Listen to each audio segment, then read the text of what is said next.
Well, what I wanted to talk about this morning is what I think a motovlog is.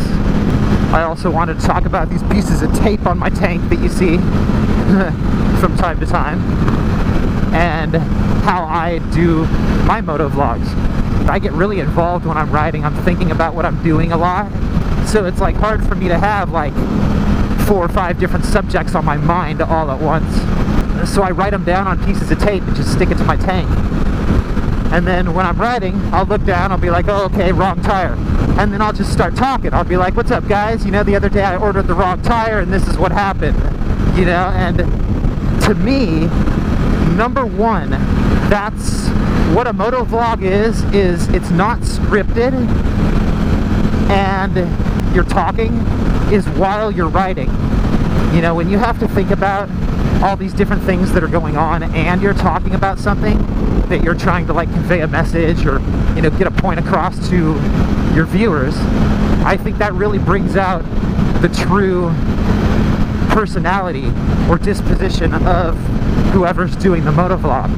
So I'll just look at one of those subjects on my piece of tape and I'll just start talking about it, and when I get, by the time I'm done talking about it, I've probably got like 20 minutes or half an hour of dialogue, and then I'll sit down at my computer and I'll just edit out all the BS. Then I get down to like 5-minute videos, and that's what I actually present to you, rather than just half an hour of just rambling. Because to me, it's, if you don't do a good job editing, that's really not fair to your viewers, to make them watch just a bunch of BS. So, and then the second thing that defines a motovlog for me is the helmet mounted camera. And it doesn't matter to me where it is, if it's a chin mount or if it's a side mount or a top mount. It doesn't matter if you can see part of the helmet in the frame or not, to me.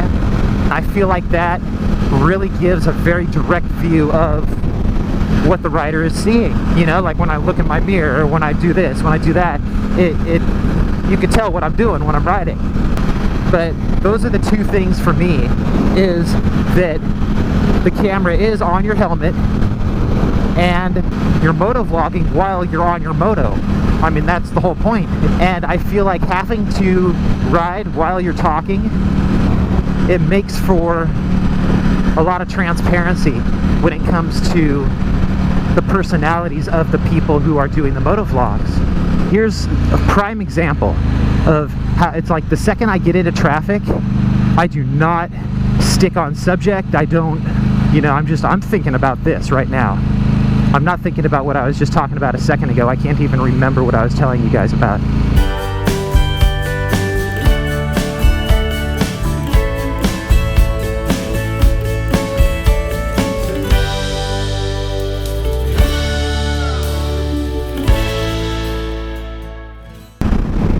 See, then once I'm through, then I remember what I'm talking about again. So anyway, that's pretty much what I had to say about motovlogs, and that's what those pieces of tape are. Is I think of different subjects that I want to talk about, but I don't really plan my content. I don't script my videos in any way, really. You know, I mean, maybe I'll do research, like if I want to look up a date as to like when a certain law began or something like that. You know, I'll do a little bit of research about something, but it's just in my head, and it's just going to be part of my rambling that later on I'm going to edit into something halfway legible, hopefully. But that's pretty much how I do it, and that's what I consider to be a motovlog. So you guys have a great day, and I will talk to y'all later.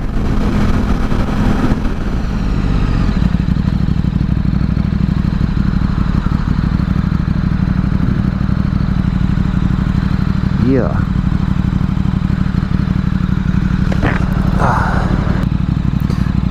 Thank you. Yeah, I'll tell you what, man, if seeing this bike doesn't make you want to not be a bum, dude, I don't know what doesn't, if that made any sense. What I meant to say is, like, of all the things that you could possibly see, I mean, for me, if I saw someone riding this bike, I'd be like, dude, I need to freaking pick myself up, dude. I need to get me one of those freaking bikes, dude.